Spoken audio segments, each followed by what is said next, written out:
What's going on, YouTube, and welcome back to Goal Line Hockey. It's your boy Kevin Forte. Today we are back. I know it's been a long time since my last video, but we are back. I'll be posting a bunch of videos here through the rest of the off season. We're going to be doing some ranking videos. So today we're going to be starting off with our top 10 defensemen in the NHL right now. So let's start it off pretty much as easy as we can. Let's go with a couple of honorable mentions because, let's be honest, there's a lot of really good defensemen in the National Hockey League today. So just starting off with some guys that you know and are definitely close to that top 10. New York Islanders defenseman Noah Dobson. I'd be remiss if I didn't mention him. He's had kind of an up and down career with the New York Islanders, but he's definitely one of the best defensemen in Islanders history. And that might be saying little or a lot to some of you. I do think Noah Dobson is worthy of at least an honorable mention here. Rasmus Dahlin is an emerging defenseman with the Buffalo Sabres, and I think we're going to hear a lot more about Rasmus Dahlin this season. I think the Buffalo Sabres are poised for a playoff run. Maybe they get to the playoffs this year, and I think if they get to the playoffs, this is a guy we're going to hear a lot more about, and I think by the end of this season, I could very easily see him being a top 10 defenseman in the eyes of most people around the league. He's going to get more recognition. The Sabres are going to be a relevant team, hopefully, and I think we're going to hear more about Rasmus Dahlin. Evan Bouchard. This is a really tough one because Evan Bouchard, with the season he had, definitely, I would say, is a top 15 defenseman at the very least. But his career has had some ups and downs, so Evan Bouchard still finds himself as an honorable mention, but kind of like Rasmus Dahlin, could very easily find himself easily in the top 10 by the time we do this next year. Josh Morrissey of the Winnipeg Jets started off this season so well. This past season, he was so good early on for the Jets. It was a huge reason that the Jets kind of had the season they had. He really got the team off on the right foot, and a lot of that was because of Morrissey. His numbers are incredible. That was the version of Josh Morrissey that really, since the Jets drafted him, they've been waiting to see, and we finally saw a lot of that this year. And then the last honorable mention here on the Boston Bruins is Hampus Lindholm. I think he's a very underrated defenseman. I think because Boston has so many good defensemen there, he does get a little bit seen under the radar, but I think Hampus Lindholm is an incredible defenseman and not as much the flashy point-producing defenseman, but I remember his days in Anaheim. He's a really solid defenseman, and I think he's kind of one of those defensemen that the less you hear about him, the better, because that means if you're hearing a lot about Hampus Lindholm, it's because of a lot of turnovers and mistakes and odd man rushes. Not so much the case, and I think Hampus Lindholm, like I said, the less you hear about him, the better. So now starting off our top 10, a former Boston Bruins defenseman, currently with the New Jersey Devils. He was the big free agent signing a couple years ago, and that is Dougie Hamilton. I still think Dougie Hamilton is an incredible defenseman, and yeah, things didn't go so well for the Devils last year, but I would definitely put him in the top 10 at this point. He's a very solid defenseman. He's a great skater. He is the definition of when teams are drafting defensemen in the NHL today. They look at guys like Dougie Hamilton as the perfect description for what they want in a prospect. So Dougie Hamilton is number 10. Number 9 is a grizzled veteran. He has worked very hard to get into this category, and that's Chris Tanev. And some of you might be scratching your head saying, Chris Tanev is a top 10 defenseman? I think the reason is because of just how long he's been able to do it at such a consistent, solid level. And it doesn't really seem to matter what team Chris Tanev has played for.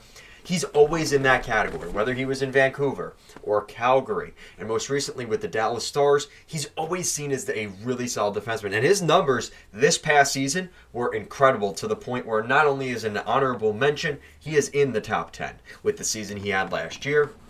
Number 8, Brandon Montour, another one that you might be a little bit surprised because most of his career, he was a solid top 4 defenseman in Anaheim, and when he went to Buffalo, things didn't go so well. And then he goes down to Florida and completely flips the switch, has become an incredible defenseman. He's gotten paid his money, and this is a guy that I think, continuing through his career, this is a guy that I hopefully am wrong, but he could fall out of the top 10 by the end of next season as guys like Dahlin and Morrissey and Bouchard move up.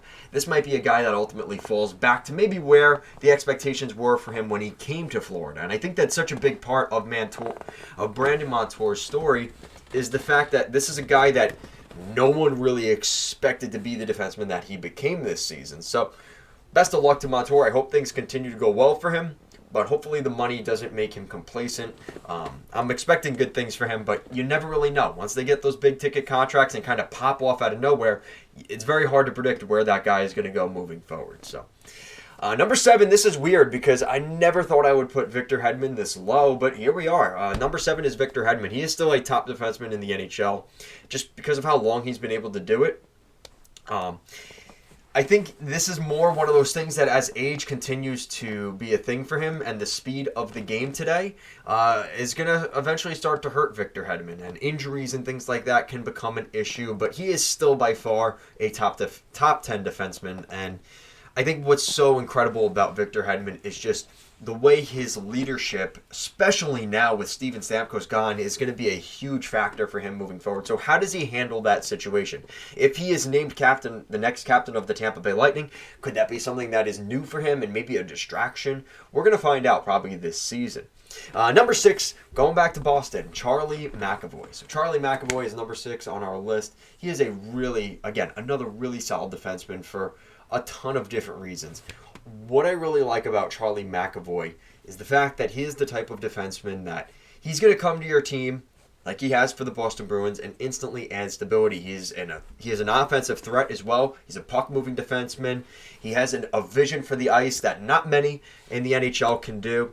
And I really love Charlie McAvoy. And this is a guy that he's a pain in the ass to play against too. So I think McAvoy is definitely in the category of very close to top 5, definitely top 10 in the NHL. And now this is where the list, I think, actually becomes easier in my opinion. This top 5, I think, in any category, in any order, it's probably going to be pretty reasonable for most of you. Maybe between 6 and 10, you might be like, oh my God, Kevin, how could you do that? But I think the top 5 is pretty much set for the most part. I'll find out once I post this video, I guess. But Nashville, captain, Roman Josi, number 5. I think Roman Josi is, again, I think he's actually gotten better with age. Yoshi's a really good defenseman, and I think that as the Predators are starting to get a little bit better, as we saw this past season, he was a huge part of that. So I think Roman Yoshi's continued development, even at his age, as he's in his mid-30s, is incredible. I think Roman Josi is an incredible defenseman. He had an incredible season last year, and I think for the Predators moving forward, the stock is going to continue to go up for this team. I think that's only going to be a good thing for guys like Roman Josi. Number 4, we're going to head to New York, and not the Islanders. We're going to be looking at Adam Fox of the New York Rangers. Adam Fox, it breaks my heart because he is such a pain in the ass when I watch him play. His style, his gamesmanship is one that many do not like. But you got to give credit where it's due. He is an incredible skater. He's an offensive threat. He's a pretty good defensive defenseman. I wouldn't call him that, but he is good defensively for the most part. But really where his abilities are the new style NHL defenseman. The very good puck skating, the puck moving, fast skating, agile defenseman. That is Adam Fox to a T. And I think he's in the perfect system there with the New York Rangers where just things are going well. He's on a good team, which obviously helps that factor. But Adam Fox is definitely a top 5 defenseman.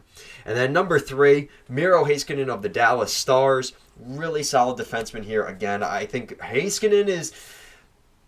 I think one of the things with Heiskanen is I think he's properly rated by most people, but I think he's almost forgotten because he's on the Dallas Stars. I think he would get more attention if he was in New York playing for the Rangers or playing for a team like the Kings or something like that. But he is still an incredible defenseman, and he's so quiet. He keeps to himself. He does what he has to do, and honestly, I think that's kind of Miro, right? That's Miro to a T, and he has been a huge part of the reason why the Dallas Stars have been so successful the last couple of years, really since 2020 when he popped off. The Dallas Stars have been good for a reason, and one of those correlates to Miro Heiskanen's success in the NHL. And now moving up to number 2, heading to Vancouver, staying in the Western Conference, is Quinn Hughes. Quinn Hughes is an incredible defenseman, and I think that we're seeing kind of the next version of Hughes coming up with Luke. Luke Hughes is going to be another incredible defenseman out in New Jersey. But I think what makes Quinn Hughes so good is he does everything that some of these other defensemen we've talked about, but better. And he's just at such an elite level. I think he's gotten a lot more recognition, especially last season with the Canucks making the playoffs, going past the first round, taking Edmonton to 7 games. legitimately Quinn Hughes is a huge reason they had the success they had. And I got to be honest with you, I think if Quinn Hughes was fully healthy during that series against the Oilers, I think if he was fully healthy, I think they get past the Oilers. And who knows what could have happened for the Western Conference in terms of, would Vancouver potentially have gone all the way? Would a team like Dallas have gone all the way? I think a lot of that was kind of on the back of Quinn Hughes' health. So I'm expecting him to come back healthy next season. Hopefully that injury isn't something that's going to be an issue for him. Quinn Hughes is number 2. And then to wrap up today's video at number 1, this is probably not going to surprise a lot of you. It's pretty easy. Heading to the Colorado Avalanche, it's Cale Makar. Cale Makar is just that good. And I think that Makar, what he provides to that team is just nothing short of incredible. And what's kind of funny about this, in my opinion, I'd almost put at number 1 alongside him, and you guys are going to hate me for this, but I would put I'd be remiss if I mentioned Cale Makar without mentioning Devon Toews. And Devon Toews should probably have his own rightful spot in this top 10 and an honorable mention, but I'm going to do it now because alongside Cale Makar, I think a huge part of Cale Makar's success is off of the bringing in of Devon Toews, and I think a lot of Devon Toews' success is off the back of Cale Makar. I think those two work together so well. They're such a good pairing, and I think a huge amount of this, the reason that the Avs won the Cup a couple years ago now, was because of that tandem of Makar and Devon Toews. I would say that is the best defensive pairing in the National Hockey League right now, and I think that both of those guys just incredible. And as an Islander fan, it breaks my heart to see Devon Toews go. I remember when he was playing in the AHL, developing in the Islander system, I knew he was going to be a good defenseman. Came up to the Islanders, did well, and now we're seeing him win Stanley Cups and be in the best defensive pairing in the National Hockey League alongside the best defenseman in the NHL with Cale Makar. So that is going to do it for today's video. Hopefully you guys like this list. If you agree with me, let me know. If you disagree, also let me know. I want to hear your guys' thoughts on your top 10 defensemen in the National Hockey League.